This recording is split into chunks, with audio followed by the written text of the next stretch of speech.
नमस्कार दोस्तों, जय श्री राम, जय श्री बागेश्वर धाम सरकार, जय हो श्री बालाजी महाराज की, जय हो श्री सन्यासी बाबा की। तो दोस्तों, आज की वीडियो में हम बात करेंगे महिलाओं के जन्म को लेकर। जी हाँ दोस्तों, साल के 12 महीने में जन्मी महिलाएं आखिर कैसी होती है, कैसा उनका भविष्य होता है, कैसा उनका चरित्र होता है, क्या बताते हैं बागेश्वर धाम सरकार। चलिए जानते हैं वीडियो में। लेकिन उससे पहले दोस्तों, वीडियो को लाइक जरूर कर देना। और वीडियो तो दोस्तों, क्या आप अपने विवाह के लिए कन्या ढूंढ रहे हैं या फिर आपके परिवार में कोई शादी लायक हो चुका है, उसके लिए लड़की ढूंढ रहे हैं, लेकिन इस समस्या में है कि आखिर कैसी लड़की से अपने बेटे का विवाह कराया जाए कि उसकी किस्मत चमक जाए।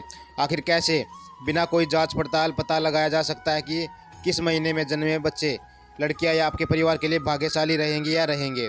फिर आप एक खुद महिला है तो आप अपने भविष्य के बारे में जानना चाहती है और शादी के बाद अपने भाग्य और व्यवहार के बारे में सब कुछ पता करना चाहती है।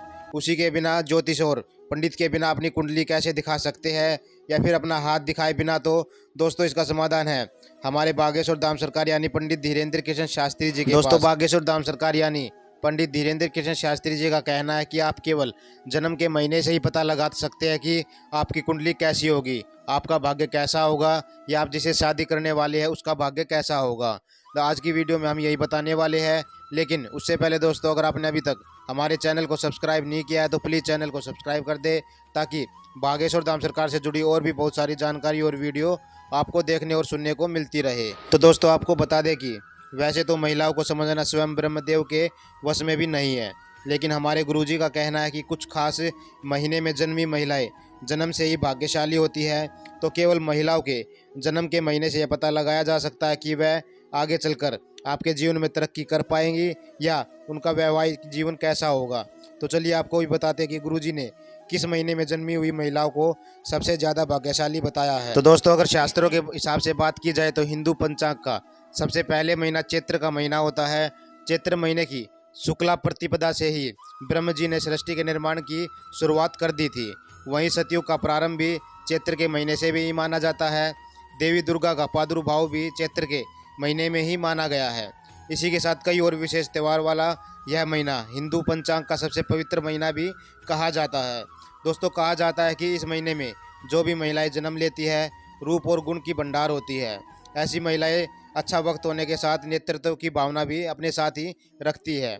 इनका रंग गोरा होता है, वह धनवान होती है और उनके नेत्र रत्न की तरह चमकीले और आकर्षक होते हैं।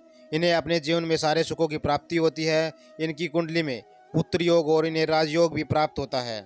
लेकिन इनका स्वभाव क्रोधी होता है, यह बेहद जिद्दी मानी जाती है। तो दोस्तों, आगे आपको बता दें कि पंचांग के हिसाब से दूसरा महीना बैसाख का महीना होता है। यह महीना अप्रैल से मई तक का होता है। विशाखा नक्षत्र में होने की वजह से यह महीना और भी ज़्यादा पवित्र हो जाता है, क्योंकि यह नारायण का सबसे प्रिय महीना होता है। तो जो महिलाएं इस महीने में जन्म लेती है वह साक्षात लक्ष्मी का स्वरूप मानी जाती है। इनका रंग सुंदर होता है, इनकी आंखें बड़ी बड़ी होती है, इनकी बोली मीठी होती है, भाग्य प्रबल होता है। यह होशियार होने के साथ साथ कम खर्चीली भी होती है। अपने पति की सेवा करने के लिए अपने प्राणों तक को न्यौछावर कर देती है। लेकिन इन महिलाओं में क्रोध और अपनी बात मनवाने की कला कूट कूट कर भरी होती है।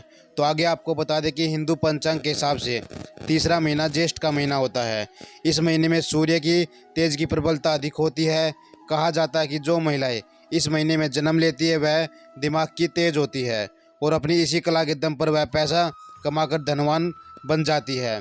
इसी के साथ यह महिला आध्यात्मिक भी होती है। पूजा पाठ में, तीर्थ यात्रा के स्थान में वह सबसे आगे रहती है। दोस्तों, आपको बता दें कि वह अपनी कुशलता से पूजा पाठ करती है, साथ ही हमेशा अपने पति की चहेती बनकर भी रहती है। तो आगे आपको बताते हैं हिंदू पंचांग के हिसाब से अगला महीना आषाढ़ का महीना होता है। यह साल का चौथा महीना होता है। इसी महीने से गर्मी खत्म होने के साथ वर्षा ऋतु का प्रारंभ होना शुरू हो जाता है। कहा जाता है कि जो भी महिलाएं इस महीने में जन्म लेती है, इन महिलाओं को संतान प्राप्ति योग होता है और इनके पास तो पैसों की भले ही कमी रहती हो, लेकिन इनके संसार के सभी सुख इनके पास होते हैं। इनको संसार के सभी सुख प्राप्त होते हैं। इसी के साथ इनके पति भी इन्हें बेहद प्रेम करने वाले होते हैं। हिंदू पंचांग का अगला महीना श्रावण मास होता है, जो महादेव का प्रेम महीना होता है।